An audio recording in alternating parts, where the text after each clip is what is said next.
how lonely are you? How lonely has this journey been for you? I bet you can think back a couple months ago, a couple years ago. It was a good time with the boys, out at the club, having drinks, having a party, watching sports together, getting high together, chatting about nothing, doing nothing, but having a great time. You can't quite remember what you were doing, but it was fun. And now you're sitting here in this new reality, alone. You're doing all this work on yourself, this personal development, this spiritual development. And you know you're progressing, you know things are going well, but you can't get over the fact that you're fucking lonely. I know what you're going through. I know what you're going through because everybody who goes on this journey, this spiritual awakening, will encounter the exact same thing. It is lonely. The loneliness comes because you are shedding your old self with all the connections, with all the friends. And as you begin to transform and rediscover who you really are, it is outside of those connections. Because you can't transform if you hang out with the same people you did when you were that person back then. It's like the story of Jesus having to leave his hometown to go become Jesus the Christ. It's like you, metaphorically or figuratively, you need to leave your hometown so that you can become the future version of yourself, the higher version of yourself. Because in your town, in your old group, with your old clique, your old friends, they've all got an image in their head of who you are. And that image in their head of who you are is a reference point. And so, on your journey as you're going from here to here and you start to grow, they remind you, no, you're here. That's the guy I know. That's the fun guy I know. Yeah, come on out, have another drink. Let's have another party. Let's have some more fun. And you're trying to grow. But that temptation to slip back in, to vibe in with the boys, it's getting you before you've had time to expand, before you've had time to define your new self, who you really are. And you're fragile in that stage. We're fragile because we don't know who we really are. We've started asking that journey, but the old self, the familiar self, that version of us doesn't want to be lonely. That version wants acceptance. That version wants to be validated. That version just wants to have a good time and not feel so fucking lonely. So on your journey, you learn a bit, you expand your consciousness a bit. Maybe you do some psychedelics or have some spiritual experience or start to do some personal development and clean up your habits, and all of a sudden, temptation, reference points, the old you, old groups, calling you back to your old self instead of calling you forward. And there's a very important process that'll need to happen if you want to reinvent yourself. You will need to leave your hometown. By that I mean you'll need to leave all your old routines, who you were previously, the connections you had, those friendships you had. Because the friendships, the connections, they were to an older version of you. And as that ego dies, as you kill that version of yourself and replace it with something new, you will not be recognizable to many people.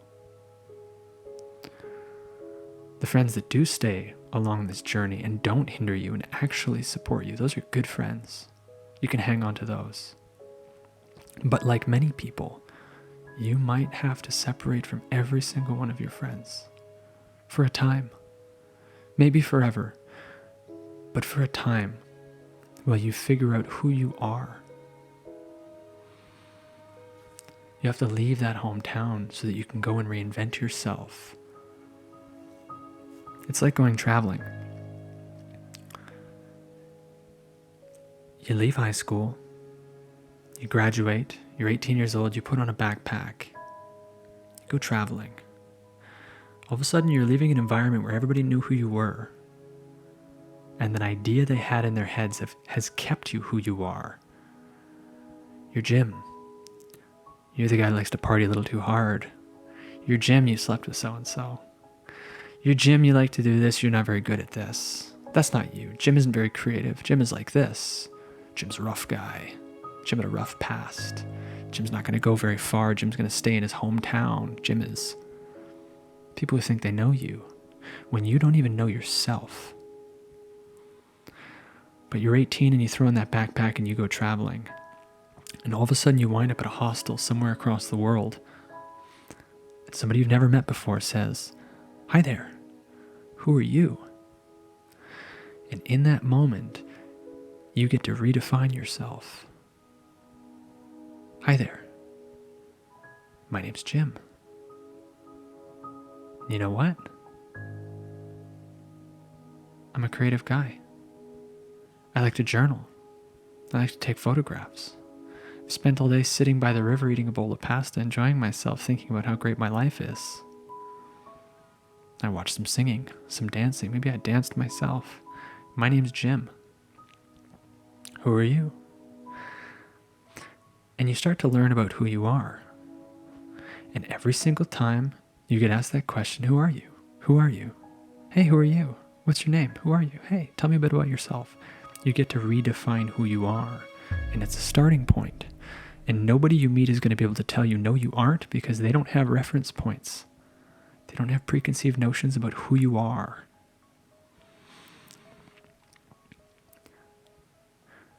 But still it can feel lonely, even though you're meeting new people, because you're not really forming deep connections. But in this part of your spiritual journey, you're just discovering who you are. You're building up the resilience so that by the time you come back from your trip, your metaphorical or your real trip, your friends might not recognize you. And that's a good thing. Hopefully the stride you take, the pep in your step, the way you answer, the confidence, your shoulders set back, the way you articulate, hopefully it all fucking changes because you've had time to expand and expand and expand and redefine yourself so that by the time you come back, you're not this little thing, you're this massive thing. If you say, "Jim, you're not the same. Something's changed." And you look at them and say, "Yes, something has changed. I've changed. And I know you want me to vibe in like I used to, but I'm not that guy anymore." Now, if you're not taking a backpacking trip across the world to reinvent yourself, how do you do it back at home? If you can't leave your town, if you can't leave your country, if you can't go on one of these trips, you need to enter the cave of transformation. You need to step inside the cavern of yourself and close off the outside world. I'm not saying stop doing the good habits you have. Maybe you go rock climbing, maybe you walk by the water, maybe you go out camping. Don't shut those things down. The elements that fill you up, that are pure, that you do for you because they help make you shine, keep doing those. Those probably are part of the you that you're discovering. But go into the cave socially. Cut from the outside world. Stop going to the club. Stop drinking booze. Stop going to the sports events. Stop going to the house parties. Stop going to the restaurant meetings. Stop going to the cafe meetings. Shut people down. Politely. And every time temptation to be your own old self comes in, recognize it for what it is, a test from the universe to ask you if you've graduated the lesson, if you've learned. And as that temptation comes in, hey man, just come on out for a card game. Come out for some pool. Come out for a sports game at the bar. Come do this, come do that. Come. Can you hear your old self being called out? Is that what they want? Do they want sober you? Do they want contemplative you? Do they want the you that is trying to discover who they are? They want the old you. Go into the cave of your life and shut down the world. You don't owe anybody shit. You owe yourself the gift of discovering who you really are. And if you do that, you get to keep that person for the rest of your life. And it is just the start of the journey, not the end at all. But if you don't go on this journey of self-discovery, you might go your entire life just being the guy that everybody else knows as Jim, with all the context. Jim might be a guru in disguise, he just doesn't fucking know it because of all the hooks in his back. Because of the ball games and the beers and the bags of chips and the... Enter the cave of your life. If you can't go travel the world and reinvent yourself that way, enter the cave. And in that cave, you are searching for things that fill you up, what brings you energy. And if you can't find what brings you energy, shift it the other way. What is draining your energy? By temporarily stepping outside of your friends groups and all these social obligations, can you analyze your life and say, what is draining me? What do I not like? Is it my job? Is it my relationship with others, with myself? Is it my diet? Is it my sleep routine? Is it my surroundings? Is it my mindset? Is it my vision for my future? What is it that's draining my energy? Try to isolate those things. Try to get clear. If you're going into the cave of your life, you have to be working on yourself. Otherwise, you're just a hermit. And you'll be more distanced from yourself and more distanced from society. But if you go into the cave of your life and you try to find out what is out of alignment with your life, you're going to find some gems. You're going to find the gold. You're going to realize in that isolation what is and isn't serving you. And those things that aren't serving you are energetic hooks holding you back from flying, from finding your wings, from realizing that you are the angels that you've been hoping would come and save you. You are it. But society has its hooks in you. Your social group has its hooks in you. These reference points. This web you've been trapped in. Try to find the things that have been holding you back, the habits, the addictions, the food, the drugs, the TV, the YouTube, the porn, the poor relationships, the lack of exercise, the lack of sunlight and nature, the lack of meaningful work, the lack of purpose. Try to isolate what it is, the areas of your life that are not going well, that are draining you. Because it's only in awareness in the light that we can see the shit in the corners of the room we need to sweep away. This isn't just any room, this is you, this is your temple. And if you want to be a temple worthy of embodying the divine, of having the universe and all the angels as house guests because your temple's so squeaky clean and ready for such an event, you got a clean house, your house. And as you cut these energetic hooks of your old self, your old life, these narcissistic relationships where others are draining you of your life force unconsciously, they're not to blame. You're the one to become aware, to look at it for what it is, and to say, that doesn't actually serve me. I feel worse after hanging out with that person. That person's always coming by to suck my life force, my inspiration, my creativity. You're the best, man. You're so fantastic. You're one. Oh, it's great. They're just sucking the life out of you. Just like those addictions. Just like those hot chicks on the internet, the tight, glistening, taut flesh always 2 clicks away from you, sucking your life force, your vitality. And when you cut these hooks off, when you go into the cave and you realize what's been draining you energetically in your relationships, when you take a good look at your diet, when you dive deep into these things, not some surface level single video, you try to figure out how do you gain energy to the point where you're shining. Maybe it's your caffeine habit. Maybe it's your cocaine habit. Maybe it's these habits we have. Clean up, guys. Ladies too. You need to clean up, because when you do, you will realize that you are a generator. You will realize that the power, the vitality, the force of God, the divine, the universe, whatever you want to call it, it lies inside of you when you've cleaned the temple. You become inspired. Spirit enters you more fully, and you become a generator for life. And all of a sudden, that bleak outlook you've had, you turn it all around and realize that this is the greatest gift that can be given to us. A journey of being able to discover love, to climb from the shadows back into the arms of God. It's fucking beautiful. But you're not going to get there if you're held back with all the hooks in your back of all these bad habits. You need to clean house. You got to clean the temple.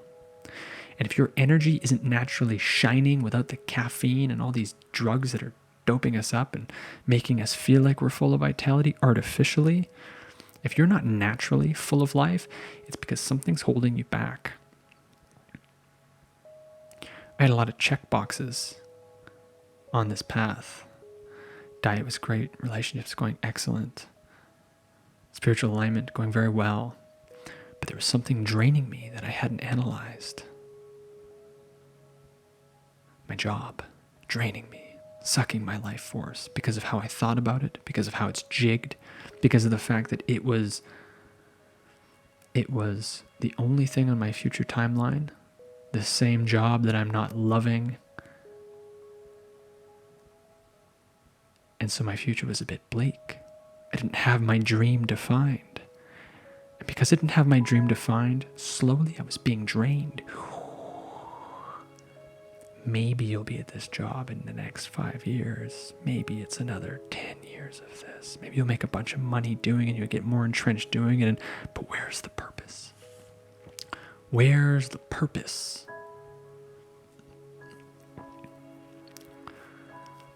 And then I did something about it. I analyzed it in the cave of my life without all these social events and all this bullshit taking my time in the 3D reality of one more game, one more show, one more dinner out, one more hangout, one more house party, one more... What the fuck are we talking about? We're talking about eternal beings here remembering who they are and ascending so they can help the world around them. That's what we're talking about. So we gotta leave that shit behind, at least until we know ourselves better, at least until we've come into alignment with ourselves. And I analyzed that my job wasn't fulfilling me. What did I do? Well, me and some guys started this group, this brotherhood, King's Council, where we can give back. And from that, it reminded me of something very important. If you are tired, if you are exhausted, if you are feeling drained, it does not mean you need to do less. You need to do more in alignment. You need to do more actions that are in alignment with your higher self. Take more action on the diet. Take more action on the exercise. Take more action on the career. Take more action on being of service. That's probably at the foundation of this all.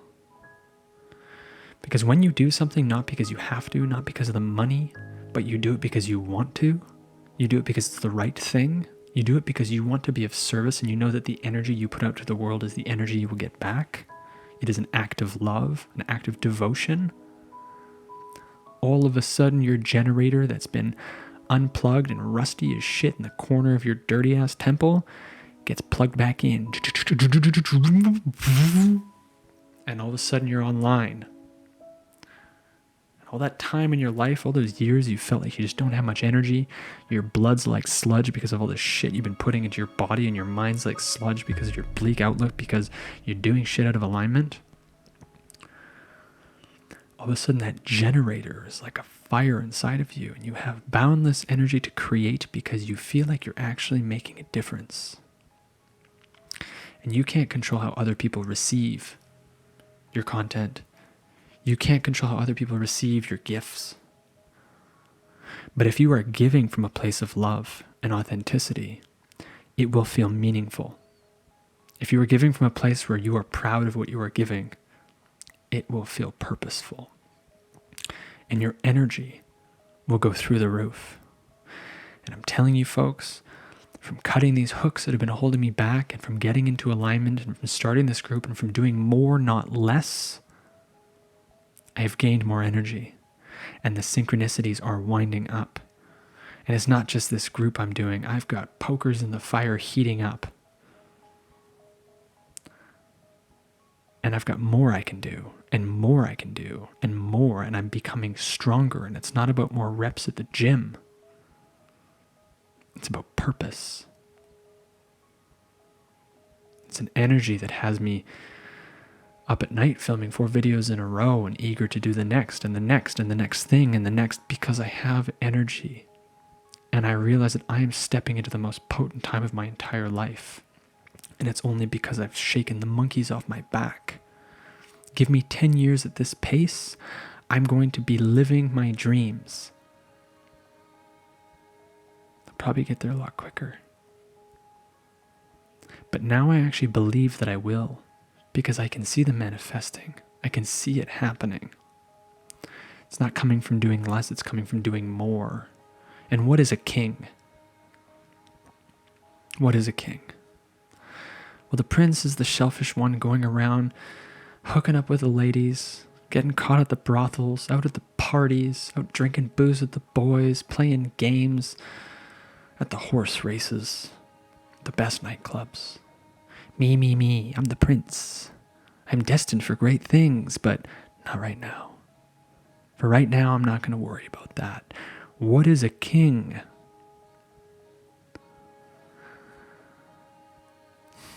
The king is of service to his people. The king takes the weight of the world on his shoulders for his people. The king does what's right for the people, in the best interest of the people. I'm not talking about some fucking corrupted king running our modern day monarchies. What I'm talking about is the archetype of a king. You want to call forth the king inside of you, start being of service. And all these other things that I've recommended, reinventing yourself and diet and cutting out all these social groups that aren't serving you. You won't even need to worry about all that stuff. If you can just focus on being of service, these things will naturally happen. You'll be pulled into it like a vortex because your generator will be going and you'll have energy to research and you'll want to dig deeper and you want to feel better and it'll all spiral up. But if you can boil down the journey of becoming a king to one simple action that you can take, it is to be of service, to offer service. Don't do it for the money. Money will come. Money might be attached to it. But don't do it for the money. There's a reason this group is so affordable. We're not doing it for the money. We're doing it to be of service. And what comes from that energetic exchange will be money. Money is currency. Currency is energy. Energy is money. It's all connected. But do it because you want to do it. Try to do something you would do if money were no object. Then you'll know you're on the right path. But no matter where you're at, if you're that Wall Street banker, or if you're that 18-year-old kid jerking off every day, eating KFC chicken, can't get out of his fucking house, playing video games around the clock, you have very different challenges. And I'm not saying you don't have challenges. You have immense challenges. We have such big challenges. There's so many things we can do to improve, to clean the temple. But if you need a little gas in the tank, if you need some help, keep it simple. Start by plugging in your generator. Start by being of service. Find some way you like to be of service. Don't go hang out at the soup kitchen surrounded by drug addicts and the mentally ill if energetically you can't be around that and it feels like terror. But if you gravitate there and it's something that you actually feel is very rewarding, go do that. Discover how you want to be of service.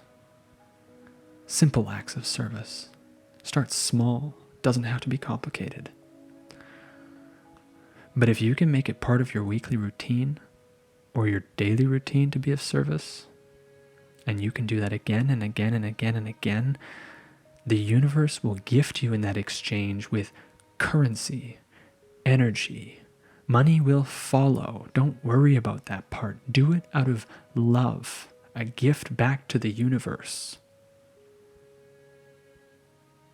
It is the act of a king. And this is my counsel to you. Discover how you want to be of service and start. Start this week. Make it small. Do it and see how you feel. And if as you do it, it makes you feel great and you're a little more electrified, and your head comes in later and it says, but what about the time? But you should be making money. But what about this? But rent is hard to pay. But what if? It's not fair. Go by the energy, go by the feeling, the rest will follow. I can promise you, because I've turned my generator on and now I'm a juggernaut and now I cannot be stopped and I am grateful for it. And I've taken the time and discipline to clean my temple, and the angels come into my house and they sing with me. And I can't possibly share the feeling of what that's like. But I am stepping towards my dreams every day. They are manifesting, and the synchronicities I'm getting to verify that are bringing tears to my eyes, and I am giddy with excitement, and the energy is so potent, it's almost making me want to gag. It's rising up inside of me. And it feels fantastic. And it has me excited for the next 30 years of my life, because I'm just getting started, plugged in, tapped in, and ready to deliver my love to the world. A king, here to help serve. I hope you join me on this mission. Thank you for being here. Peace.